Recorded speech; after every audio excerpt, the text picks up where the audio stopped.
নমস্কার। আমাদের আজকের এই পর্বে আপনাদের সবাইকে স্বাগত। আজ আমরা একসাথে কিছু দারুণ লজিক পাজল সলভ করব। এটাকে কিন্তু কোনো পরীক্ষা ভাবলে চলবে না, বরং এটা হলো আমাদের ব্রেনের জন্য একটা মজার ওয়ার্কআউট। তো চলুন শুরু করা যাক আর আমাদের মস্তিষ্ককে একটু ঝালিয়ে নেওয়া যাক। আজকের পর্বে মূলত দুই ধরনের পাজল থাকছে। প্রথম সেকশনে আমরা দেখব কিছু ভিজুয়াল চ্যালেঞ্জ, মানে ভেন ডায়াগ্রামের মজা। আর দ্বিতীয় সেকশনে আমরা লেটার সিরিজের মধ্যে লুকিয়ে থাকা প্যাটার্ন খুঁজে বের করার চেষ্টা করব। শেষে আমরা এটাও দেখব যে এই এক্সারসাইজগুলো আসলে আমাদের কি কি মেন্টাল স্কিল বাড়াতে হেল্প করে। তাহলে চলুন সরাসরি আমাদের প্রথম সেকশনে চলে যাই। এই পাজলগুলো আসলে বিভিন্ন গ্রুপের মধ্যে কি সম্পর্ক সেটা বোঝার খেলা। আমাদের কাজ হবে শব্দগুলোর ভেতরের কানেকশনটা খুঁজে বের করা আর সে অনুযায়ী একদম সঠিক ডায়াগ্রামটা বেছে নেওয়া। আচ্ছা, তাহলে প্রথম প্রশ্নটা দিয়ে শুরু করা যাক। ৩১ নম্বরে আছে পায়রা, পাখি আর কুকুর। লজিকটা কিন্তু খুবই সহজ। আমরা সবাই জানি যে সব পায়রাই তো পাখি, তাই না? তার মানে পায়রার সার্কেলটা থাকবে পাখির সার্কেলের ঠিক ভেতরে। আর কুকুর তো একদমই আলাদা একটা প্রাণী, তাহলে ওর সার্কেলটা থাকবে পুরো একা, আলাদা। তাহলে বোঝাই যাচ্ছে সঠিক ডায়াগ্রাম হবে অপশন ক। এবার ৩২ নম্বরটা দেখি। হকি, ফুটবল, ক্রিকেট, এই তিনটে খেলার মধ্যে কি কোনো সরাসরি সম্পর্ক আছে? না, নেই। এরা তিনটেই আলাদা আলাদা স্পোর্টস, তাই এদেরকে তিনটা আলাদা টাচ না করার সার্কেল দিয়ে দেখাতে হবে। তার মানে উত্তর হলো ঘ। এইবার একটা ইন্টারেস্টিং কনসেপ্ট আসছে, ওভারল্যাপিং বা একটা আরেকটার উপর উঠে যাওয়া সার্কেলের আইডিয়া।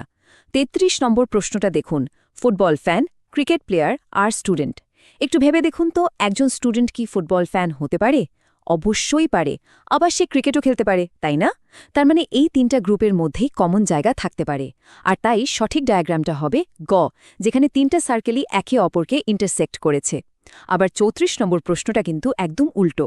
এখানে আছে দিন, মাস, বছর। এদের সম্পর্কটা কেমন? দিনের সমষ্টিতে মাস আর মাসের সমষ্টিতে বছর, মানে একটার ভেতরে আরেকটা, তার ভেতরে আরেকটা।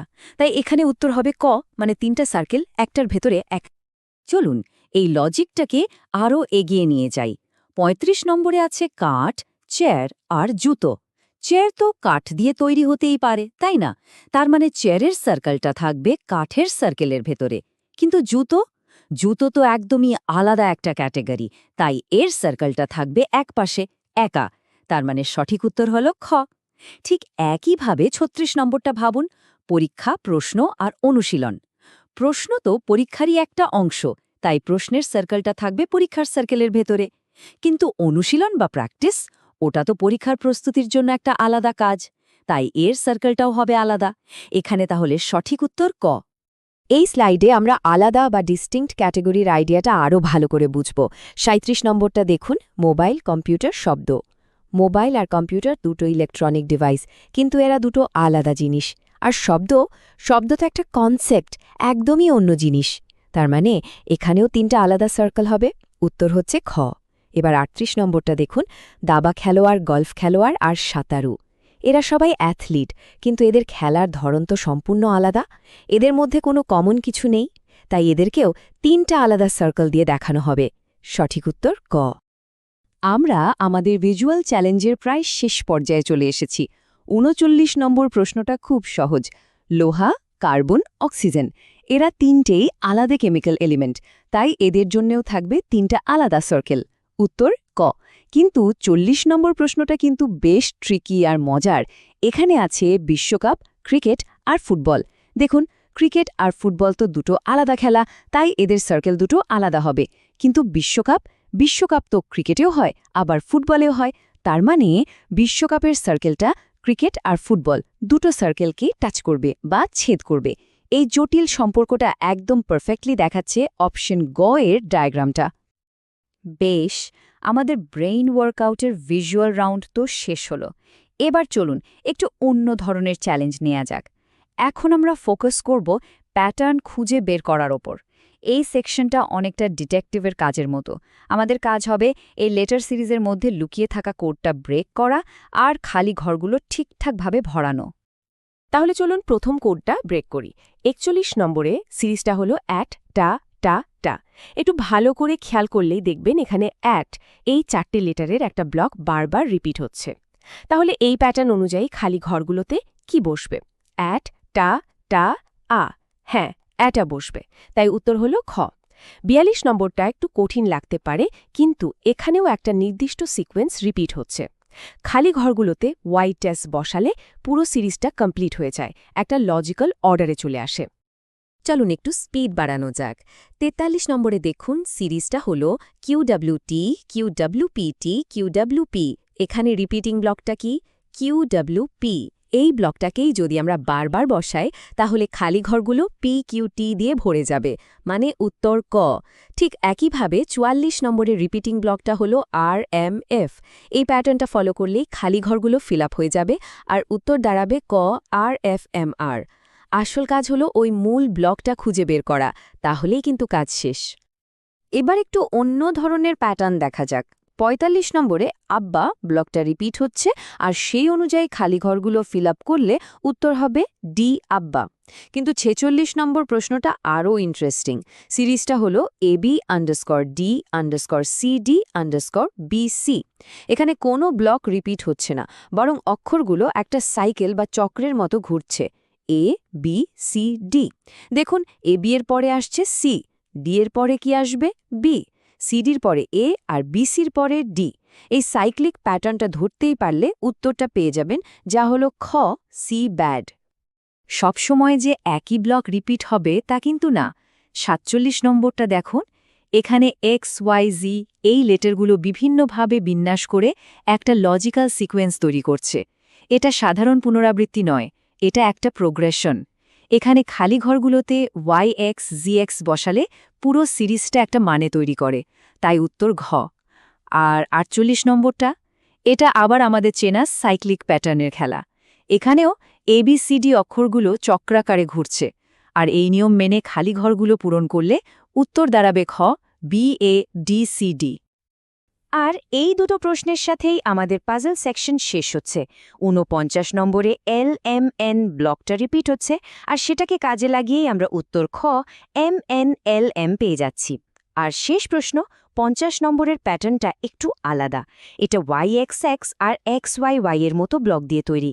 একটু মনোযোগ দিয়ে দেখলেই এর সমাধানও বেরিয়ে আসবে, যা হলো খ, YXYY। দারুণ! আমরা কিন্তু সবগুলো পাজলই সলভ করে ফেললাম। আমরা তো অনেকগুলো পাজল সলভ করলাম, কিন্তু এর থেকে আমরা আসলে কি শিখলাম? এই পুরো এক্সারসাইজটা আসলে আমাদের ব্রেনের কিছু নির্দিষ্ট স্কিলকে আরও ধারালো করার একটা উপায় ছিল। চলুন তাহলে দেখিনি এই ওয়ার্কআউটের পর আমাদের মেন্টাল টুলকিটে কোন কোন টুলগুলো আরও শাইনি হয়ে উঠল। দেখুন, যখন আমরা ভেন ডায়াগ্রাম সলভ করছিলাম তখন আমরা আসলে বিভিন্ন অ্যাবস্ট্র্যাক্ট আইডিয়ার মধ্যে সম্পর্কগুলোকে চোখে দেখার মতো করে সাজাচ্ছিলাম। আর লেটার সিরিজগুলো সলভ করার সময় আমরা কি করছিলাম? আমরা ডেটার মধ্যে লুকিয়ে থাকা প্যাটার্ন খুঁজে বের করার প্র্যাকটিস করছিলাম।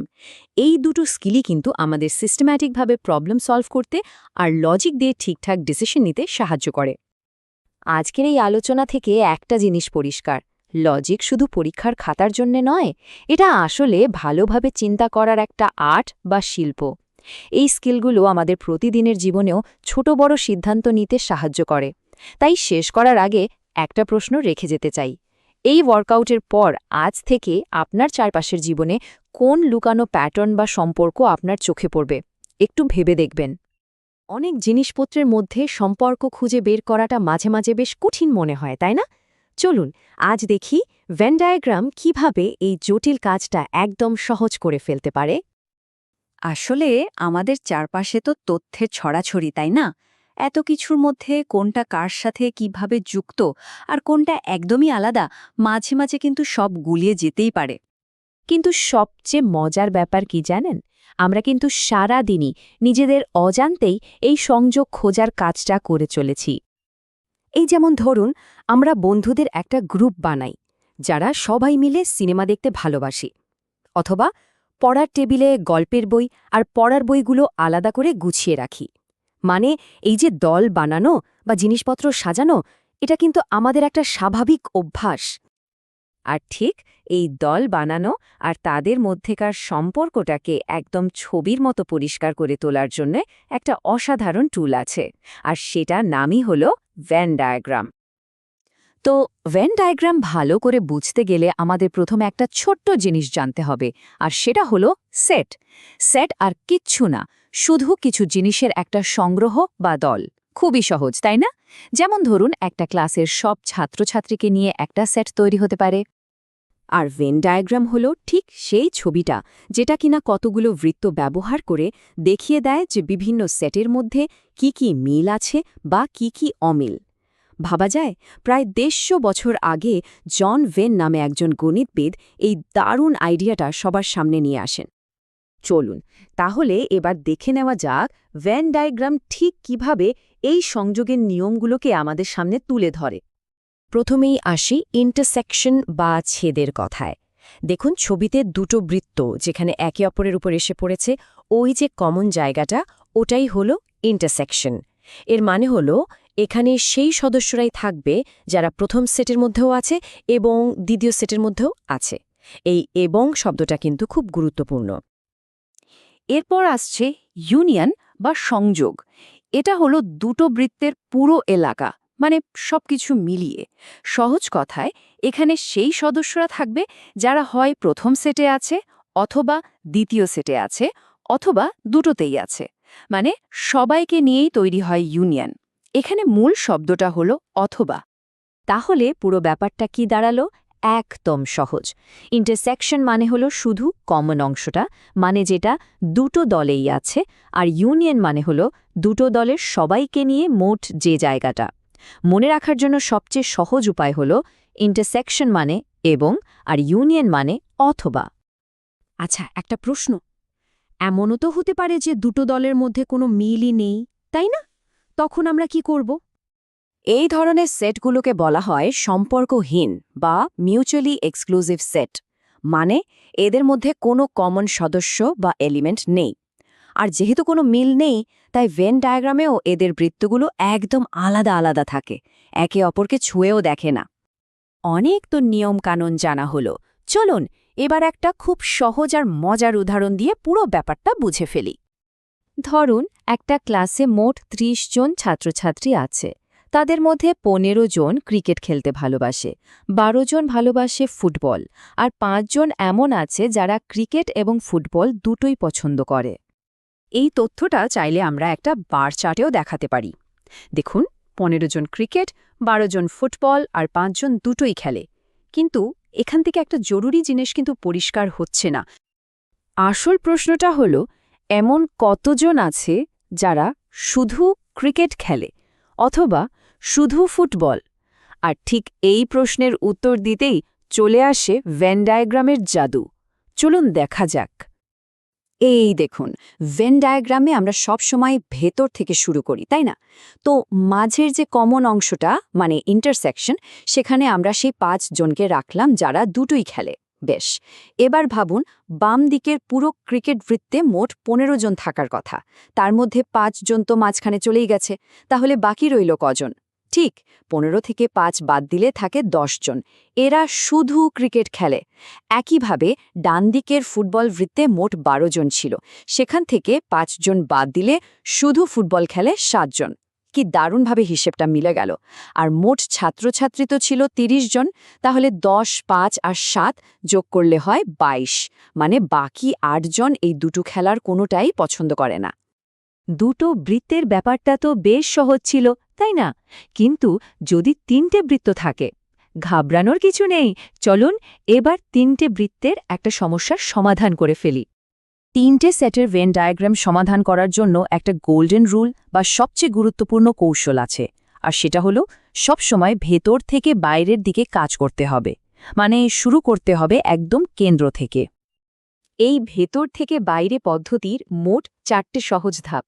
ধাপ 1, সবার আগে একদম কেন্দ্রে, মানে 3টে বৃত্তের যে কমন জায়গা, সেটা পূরণ করতে হবে। ধাপ 2, এরপর দুটো করে বৃত্তের যে কমন অংশগুলো আছে সেগুলো পূরণ করতে হবে। ধাপ 3, তারপর প্রত্যেকটা বৃত্তের যে বাকি অংশটা পড়ে রইল সেটা ভর্তি করতে হবে। আর সবশেষে ধাপ 4, বৃত্তের একদম বাইরে কজন আছে সেটা খুঁজে বের করতে হবে। চলুন একটা উদাহরণ দেখা যাক। একজন শিক্ষক তার ক্লাসের 43 জন ছাত্রছাত্রীকে জিজ্ঞেস করলেন যে তারা পরীক্ষার জন্য কিভাবে প্রস্তুতি নিয়েছে। স্লাইডে সেই তথ্যগুলো দেওয়া আছে। আমাদের কাজ হলো এই তথ্যগুলো ব্যবহার করে একটা নিখুঁত ভেন ডায়াগ্রাম তৈরি করা। তো আমাদের গোল্ডেন রুল কি ছিল? ভেতর থেকে শুরু করা। তাহলে ধাপ 1, আমরা দেখতে পাচ্ছি 5 জন ছাত্রছাত্রী 3টে কাজই করেছে: ফ্ল্যাশ কার্ড, নোটস এবং রিভিউ। তাই একদম কেন্দ্রে 3টে বৃত্তের কমন জায়গাটায় আমরা বসিয়ে দিলাম 5। এবার আসি ধাপ 2-এ, মানে দুটো করে বৃত্তের কমন জায়গাগুলো। দেখুন, বলা আছে 12 জন রিভিউ আর ফ্ল্যাশ কার্ড ব্যবহার করেছে, কিন্তু এদের মধ্যে 5 জন তো ইতিমধ্যেই কেন্দ্রের ভাগে চলে গেছে, কারণ তারা 3টেই করেছে। তাহলে শুধু রিভিউ আর ফ্ল্যাশ কার্ড ব্যবহার করেছে কজন? সহজ হিসেব, 12 থেকে 5 বাদ দিলে থাকে 7। ঠিক একইভাবে রিভিউ আর নোটসের মোট 9 জন থেকে কেন্দ্রের 5 বাদ দিলে থাকে 4 জন, আর ফ্ল্যাশ কার্ড ও নোটসের 7 জন থেকে ওই 5 বাদ দিলে থাকে 2 জন। বাস, এবার আমাদের ধাপ 3 আর 4-এর পালা। আর এই দেখুন, আমাদের সম্পূর্ণ চিত্রটা তৈরি। এখন আমরা খুব সহজেই বাকি অংশগুলো বের করে ফেলতে পারি। যেমন, শুধু ফ্ল্যাশ কার্ড ব্যবহার করেছে 10 জন, শুধু নোট পড়েছে 3 জন, আর শুধু রিভিউ করেছে 11 জন। এবার যদি আমরা বৃত্তের ভেতরের সব সংখ্যা যোগ করি, তাহলে যোগফলটা দাঁড়ায় 42। কিন্তু ক্লাসে মোট ছাত্রছাত্রী ছিল তো 43 জন। এর মানে কি? এর মানে হলো একজন ছাত্র বা ছাত্রী এই 3টের কোনো কিছুই করেনি। দেখুন তো, একটা ভেন ডায়াগ্রামের মাধ্যমে পুরো ক্লাসের প্রস্তুতির ছবিটা কিভাবে পরিষ্কার হয়ে গেল। তাহলে বোঝা গেল, ভেন ডায়াগ্রাম কিন্তু শুধু পরীক্ষার খাতার অঙ্ক নয়, এটা আমাদের চারপাশের পৃথিবীকে আরও ভালোভাবে বোঝার জন্য একটা দারুণ শক্তিশালী টুল। এখন ভাবার বিষয় হলো, আমাদের নিজেদের জীবনে বা চারপাশের জগতে এমন কোন কোন লুকানোর সংযোগ আছে যা হয়তো একটা ভেন ডায়াগ্রাম দিয়ে খুব সুন্দরভাবে ফুটিয়ে তোলা যেতে পারে। সবাইকে স্বাগতম। আমরা কিন্তু মাঝেমধ্যেই এমন কিছু পাজল দেখি যেখানে একটা ছবির মধ্যে কতগুলো জ্যামিতিক আকার লুকিয়ে আছে তা বের করতে হয়, আর এগুলো সমাধান করতে গেলে তো মাথা একদম গুলিয়ে যায়, তাই না? তবে চলুন আজ আমরা দেখে নিই কিভাবে একটা দারুণ সিস্টেম ব্যবহার করে এই ধরনের ধাঁধা খুব সহজে সমাধান করা যায়। তো চলুন শুরু করা যাক এই চ্যালেঞ্জটা দিয়ে। এই ছবিটায় ঠিক কতগুলো ত্রিভুজ আছে? প্রথম নজরেই বোঝা যাচ্ছে, শুধু আন্দাজ করে গুনতে গেলে নির্ঘাত ভুল হবে। আমরা হয়তো 10-12টা গুনে তারপর হাল ছেড়ে দিই, কিন্তু আসল উত্তরটা প্রায়শই আমাদের ধারণার চেয়ে অনেক বেশি হয়। আর উত্তরটা কিন্তু আসলেই অবাক করার মতো। কিন্তু এর আসল রহস্যটা ভালো চোখের নয়, বরং একটা ভালো সিস্টেমের। তো চলুন দেখে নেওয়া যাক সেই জাদুকরী পদ্ধতিটা কি। আচ্ছা, তাহলে এবার সরাসরি আসল কথায় আসা যাক। আমরা প্রথমে ত্রিভুজ গোনার একটা নির্ভরযোগ্য সিস্টেম নিয়ে আলোচনা করব। এই সিস্টেমটা আমাদের আন্দাজ করার অভ্যাস থেকে বের করে এনে একদম সঠিক উত্তরে পৌঁছে দেবে। শুরু করার আগে চলুন একদম বেসিক একটা জিনিস ঝালিয়ে নিই। ত্রিভুজ মানে হল 3টে বাহু দিয়ে ঘেরা একটা বন্ধচিত্র। আমরা সবাই এটা জানি, কিন্তু এই সহজ আইডিয়াটাই কিন্তু আমাদের পুরো গণনার ভিত্তি হিসেবে কাজ করবে। এই যে, এটাই হলো আমাদের সিস্টেমের মূল মন্ত্র। এর মাত্র 4টি সহজ ধাপ আছে। প্রথম কাজ হলো ছবির একদম খুদে, মানে সবচেয়ে ছোট ত্রিভুজগুলো গুনে ফেলা। এরপর দেখব দুটো করে ছোট অংশ মিলে কোনো ত্রিভুজ তৈরি হচ্ছে কিনা। একইভাবে তারপর 3টি, 4টি এভাবে করে এগোতে থাকব। আর এই কাজটা আমরা চালিয়ে যাব যতক্ষণ না ছবির সবচেয়ে বড় ত্রিভুজটা পর্যন্ত গোনা শেষ হচ্ছে। তো চলুন আমাদের সেই প্রথম পাজলটাতে ফিরে যাই আর এই নিয়মটা কাজে লাগাই। মনে আছে তো প্রথম ধাপটা? আমরা ছবির সবচেয়ে ছোট, মানে সিঙ্গল ত্রিভুজগুলো খুঁজে বের করব। এই যে এক একটা করে ছোট ত্রিভুজগুলো গোনা হচ্ছে। যদি আমরা সাবধানে একটা একটা করে গুনি, তাহলে দেখব মোট 16টা এইরকম ছোট ত্রিভুজ আছে। এটাই কিন্তু আমাদের গণনার প্রথম ধাপ আর পুরো সমাধানের ফাউন্ডেশন। আচ্ছা, এবার তাহলে দ্বিতীয় ধাপে যাই। এখন আমরা দেখব দুটো করে ছোট অংশ মিলে কোনো নতুন বড় ত্রিভুজ বানানো যায় কিনা। এইগুলোই কিন্তু সাধারণত আমাদের চোখ এড়িয়ে যায়, কিন্তু আমাদের এই সিস্টেমে কোনো কিছুই বাদ পড়ার উপায় নেই। বাহ, দুটো করে ছোট অংশ মিলিয়ে আমরা আরও 8টা নতুন ত্রিভুজ পেয়ে গেলাম। দেখছেন তো, সংখ্যাটা কিন্তু বেড়েই চলেছে। আমরা কিন্তু আসল উত্তরের খুব কাছাকাছি চলে আসছি। ঠিক একইভাবে এবার আমরা আরও বড় কম্বিনেশন খুঁজব, মানে দেখব 4টি বা 8টি ছোট অংশ মিলে আরও বড় কোনো ত্রিভুজ তৈরি হয় কিনা। এই সিস্টেমের সুবিধা হলো একটাও ত্রিভুজ বাদ পড়ার কোনো সুযোগই নেই। আর এই বড় অংশগুলো মিলিয়ে পাওয়া গেল আরও 3টি ত্রিভুজ। তাহলে আমাদের গোনা শেষ। মোট ত্রিভুজ হল 16 যোগ 8 যোগ 3, মানে সর্বমোট 27টা। কি আন্দাজ করার থেকে এই পদ্ধতিটা অনেক বেশি কাজের, তাই না? তাহলে ত্রিভুজ গোনার সিস্টেমটা তো আমরা বুঝে গেলাম। মজার ব্যাপার হলো এই একই লজিক ব্যবহার করে কিন্তু আমরা আরও অনেক জটিল আকারের পাজল সলভ করতে পারি। তো চলুন এবার চতুর্ভুজের দুনিয়ায় ঢোকা যাক। চতুর্ভুজ মানে কি? খুবই সোজা, এমন একটা বন্ধ আকৃতি যার ঠিক 4টে বাহু আর 4টে কোণ আছে।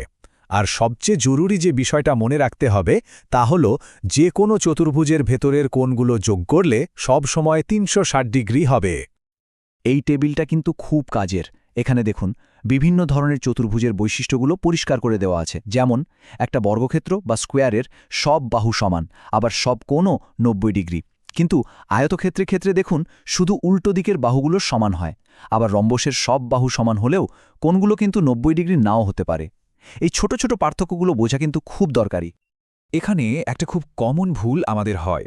আমরা অনেক সময়ই বর্গক্ষেত্র আর আয়তক্ষেত্রকে দুটো আলাদা জিনিস ভাবি, কিন্তু আসল ব্যাপারটা হলো একটা বর্গক্ষেত্র আসলে এক ধরনের স্পেশাল আয়তক্ষেত্র, মানে এমন একটা আয়তক্ষেত্র যার দৈর্ঘ্য আর প্রস্থ দুটোই সমান। সহজ কথায় সব বর্গক্ষেত্রই কিন্তু আয়তক্ষেত্র, কিন্তু সব আয়তক্ষেত্র বর্গক্ষেত্র নয়। এই কথাটা মনে রাখতে হবে। আচ্ছা, তাহলে এবার চতুর্ভুজের একটা নতুন পাজল দেখা যাক। এই ছবিতে মোট কটা বর্গক্ষেত্র আর কটা আয়তক্ষেত্র আছে। আর হ্যাঁ, মনে রাখতে হবে কিন্তু প্রত্যেকটা বর্গক্ষেত্রকেও একটা আয়তক্ষেত্র হিসেবে গুনতে হবে। এখানেও কিন্তু আমরা আমাদের সেই আগের সিস্টেমটাই একটু অন্যভাবে ব্যবহার করতে পারি। প্রথমে কি করব? ছবির সবচেয়ে ছোট বর্গক্ষেত্রগুলো গুনে ফেলব। তারপর দেখব একাধিক ছোট বর্গক্ষেত্র মিলে কোনো বড় বর্গক্ষেত্র তৈরি হয় কিনা। যখন সব বর্গক্ষেত্র গোনা শেষ, তখন আমরা সেই সব আয়তক্ষেত্র খুঁজব যেগুলো আসলে বর্গক্ষেত্র নয়। যেমন ধরুন পাশাপাশি দুটো বর্গক্ষেত্র মিলে যে লম্বা আয়তক্ষেত্রটা তৈরি হচ্ছে সেটা। এইভাবে স্টেপ বাই স্টেপ এগোলে একটাও শেপ বাদ যাবে না, আর উত্তরটাও হবে একদম পারফেক্ট। আমরা একদম শেষে চলে এসেছি। এখন পর্যন্ত আমরা যা যা শিখলাম সেগুলোকে একটা পাজল সলভিং টুলকিট বলা যেতে পারে। এই কৌশলগুলো কিন্তু যে কোনো জিওমেট্রিক শেপ কাউন্টিংয়ের সমস্যায় দারুণ কাজে দেবে। তাহলে আমাদের টুলকিটের মূল জিনিসগুলো কি কি? 1. সব সময় সবচেয়ে ছোট অংশ দিয়ে শুরু করতে হবে। 2. সিস্টেম্যাটিক্যালি ছোট শেপগুলো জুড়ে জুড়ে বড় শেপ খুঁজতে হবে। 3. শেপগুলোর ভেতরের সম্পর্কটা বুঝতে হবে, যেমন বর্গক্ষেত্র এক ধরনের আয়তক্ষেত্র। আর ছবিটা যদি খুব জটিল হয় তাহলে বিভিন্ন অংশকে লেবেল করে নিলে সুবিধা হয়। আর সবশেষে গোনার সময় কোনো প্যাটার্ন বা শর্টকাট পাওয়া যায় কিনা সেদিকেও খেয়াল রাখতে হবে। এখন তো এই সিস্টেমটা আমাদের জানা হয়ে গেল। একটু ভেবে দেখলে হয় না, শুধু এই জ্যামিতির ধাঁধা নয়, আমাদের চারপাশের আরও কত বড় বড় জটিল সমস্যাকে আমরা ঠিক এইভাবে ছোট ছোট সহজ ধাপে ভেঙে সমাধান করে ফেলতে পারি।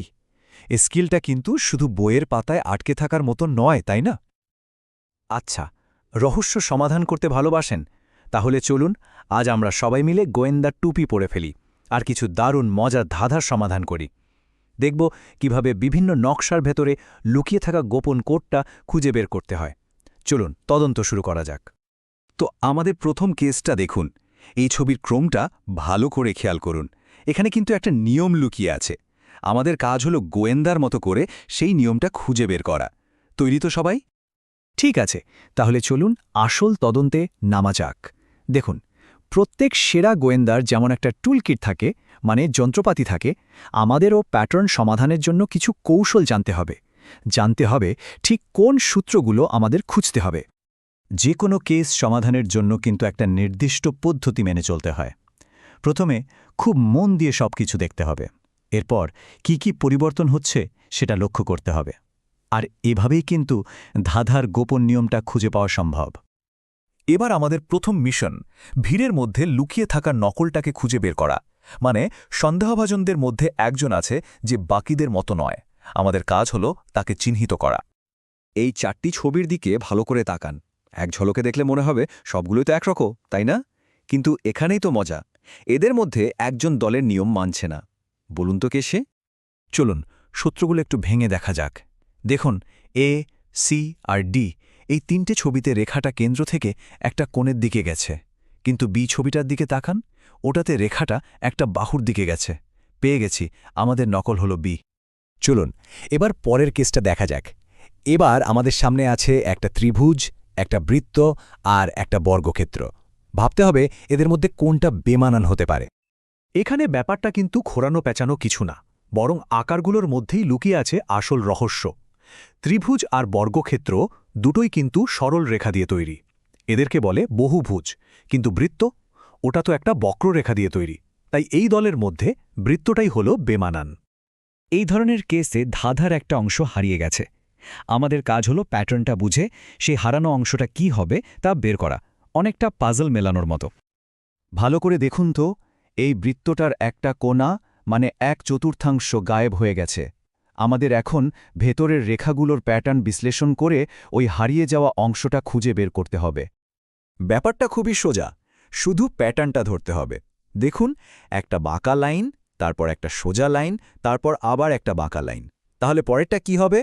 একদম ঠিক, অবশ্যই একটা সোজা রেখা। তাই আমাদের উত্তর হলো সি। আচ্ছা, আমাদের একদম প্রথম কেসটার কথা মনে আছে? এখন তো আমরা অনেক কিছুই শিখে গেছি। চলুন এবার ওই কেসটা সমাধান করা যাক। এই তো আসল রহস্যটা ছিল ঘূর্ণন বা রোটেশন। ভেতরের বিন্দু আর ক্রস চিহ্নটা প্রত্যেক ধাপে ঘড়ির কাঁটার দিকে 90 ডিগ্রি করে ঘুরছিল। কি দারুণ, তাই না? কেস সমাধান। সব প্যাটার্নই যে শুধু পরপর সাজানো আকার হবে তা কিন্তু নয়। কখনো কখনো প্যাটার্ন লুকিয়ে থাকে বিভিন্ন দলের মধ্যে সম্পর্কটা কেমন তার উপরে। এই ধরনের ছবিকে বলে ডায়াগ্রাম। এটা আমাদের এক নজরে অনেক তথ্য বুঝতে সাহায্য করে। এখানে যেমন প্রত্যেকটা আকার এক একটা নির্দিষ্ট দলকে বোঝাচ্ছে।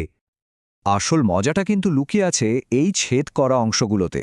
যেমন ধরুন, ডাক্তার আর পুরুষবৃত্ত যেখানে মিলে গেছে, তার মানে হল ওই অংশের মানুষেরা ডাক্তার এবং পুরুষ দুটোই।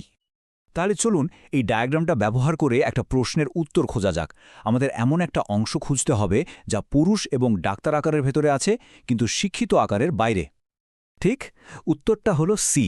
কারণ দেখুন, এটা ত্রিভুজ মানে ডাক্তার, আর বৃত্ত মানে পুরুষের ভেতরে আছে, কিন্তু আয়তক্ষেত্র মানে শিক্ষিত তার বাইরে। একদম নিখুঁত, কেস ক্লোজড। তো আমরা বেশ কয়েকটা কেস সমাধান করে ফেললাম, তাই না? নকল খুঁজে বের করা থেকে শুরু করে হারানো অংশ খুঁজে বের করা পর্যন্ত। এবার আমাদের গোয়েন্দার মূল কৌশলগুলো একবার ঝালিয়ে নেওয়ার পালা। একজন ভালো প্যাটার্ন ডিটেকটিভ হতে গেলে কয়েকটা জিনিস মাথায় রাখতেই হবে। সবসময় একটা নিয়ম খুঁজতে হবে, সেটা ঘূর্ণন হোক বা আকারের পরিবর্তন। আর জটিল ছবিকে সহজ অংশে ভেঙে নিতে হবে। পদ্ধতি মেনে চিন্তা করাই কিন্তু যে কোনো ধাঁধার সমাধানের আসল চাবিকাঠি। এবার আপনাদের পালা। এটাই ফাইনাল চ্যালেঞ্জ। ভালো করে দেখুন তো এই ছবিগুলো। বলুন দেখি আসল প্যাটার্নটা কি আর কোনটা এখানে বেমানান। এই কেসটা কিন্তু আপনাদেরকেই সমাধান করতে হবে।